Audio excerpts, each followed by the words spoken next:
Okay, and now our last one. My buddy Brad Smith, he's in my band, one of my campers, so don't let me down, Brad.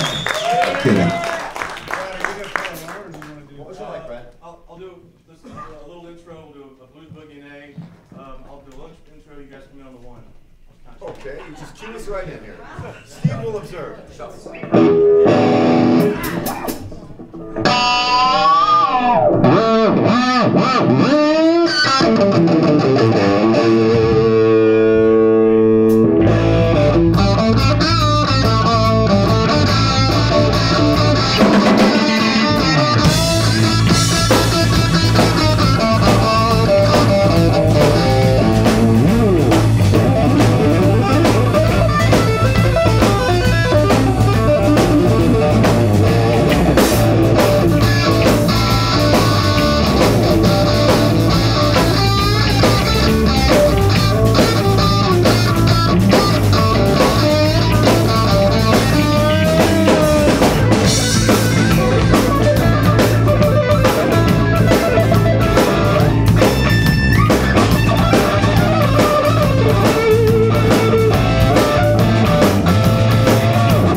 Relax and breathe.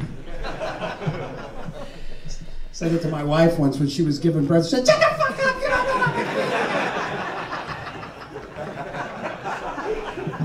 on." Relax and breathe. Okay. Very cool, man. Your playing is very visceral. I like that. It is. It's like you have great confidence. I'm nervous as hell, man. I understand. Me too. I'm the one in the hot spot. Dude, you were the reason that I started learning guitar. I apologize. Thank you. Well, I love the way like I said, your energy. It's great, and you're obviously interested in the unethical type of guitar playing. Yes. Well, let me ask you this. I think some of the things that I was mentioning to the last guy, they apply. Because they apply to me too. I practice what I'm preaching, I guess, And sometimes, like I say, it takes, the discipline is in pulling back and going back to the roots. Do you know what I mean? To the foundation of your technique and your tone. Because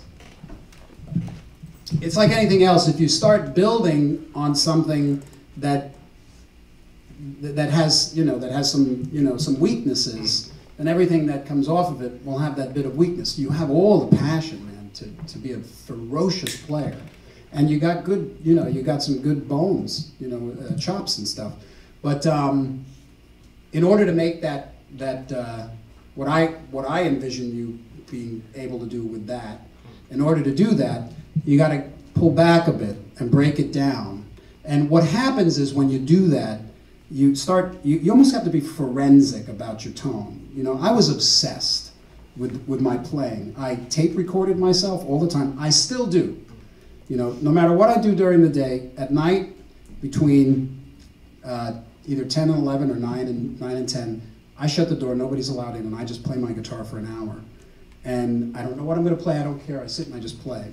And I videotape it and I record it, because one of the greatest ways to grow is to be critical with what you're listening to when you are critiquing yourself. So I highly recommend that for everybody. Record yourself, videotape yourself, and then watch it. And be critical. Don't be so critical that you're depressing yourself. You know, that's a cop-out. You know, if you're excited about being a great player, you'll be able to see the things in your playing that you can improve upon. And that's one of your best educations, you know. To see things that you don't like or that you know you can improve upon. And most importantly is to see things that work, you know. And that's what I do. I look for mistakes that sound good, you know. And honestly, you know, bizarre things that I can develop into something unique. So, but whatever your goal is, recording yourself and, you know, and listening and looking is going to be really useful. And also, one of the things I used to do was I'd play in the mirror, naked. Well, maybe not. No, but you play in the mirror and you watch your fingers, you know what I mean? And you can see what they're doing, and you can imagine what you want them to look like. And it was very useful. Like when I was a kid, I'd do exercises and scales, and I could see what looked elegant and what looked choppy and what looked beautiful and what sounded good. And that was very useful. I would recommend that. But what happens is, if you break it down, when you build it back up, what you're doing there would be phenomenal. If you were to get all the connections, you know, because you got the energy, man. It's like what was the guy's name that was here right before? Ian. Ian. It's like Ian. You know, Ian came up here and, you know, he wanted to learn this piece. He was able to get through the whole piece. He was struggling, but he got it. Yeah, but that shows real commitment in a sense, you know. And I see him playing it just beautifully and effortlessly, and the way, but that's him. The way I see you is, I see what you want to do. You want freedom. You want complete freedom to be able to move and have that guitar do everything, and you can get there. But what happens also when you break it down and you rebuild it, when it really feels good, you get confidence. And confidence is the thing that makes all the nervousness go away. Because when you have confidence, you own the place.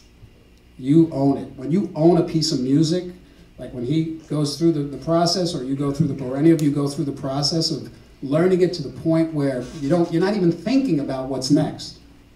You don't have to. You've done it so many times, you're past that. What happens is, once the rote part of it is done, then you're able to make this emotional investment in what you're playing. That's real. Because other than that, you know, you're thinking about what you got to play. So one of the best ways to, you know, compete with nervousness or any of that stuff is to learn something so well that it's so bulletproof that there's no way you're going to screw it up. You can't wait to play it for people. Like, you're like, I can't wait because they're going to, I own this. And then once you own it, there's this whole different thing that starts happening. It's like this emotional investment that you're able to make that's sincere, like I say, you know. Otherwise, it's an act. You know, it's not all day. What you're getting is rays of different things that you're desiring, but all the elements aren't coming together. And you've got great, strong elements, and but I think in order to really reach that picture of what I think you're going to be capable of doing, you break it down, build it up with patience and joy. You know, because if you have a bad attitude about it, you'll never get it. But it sounds good.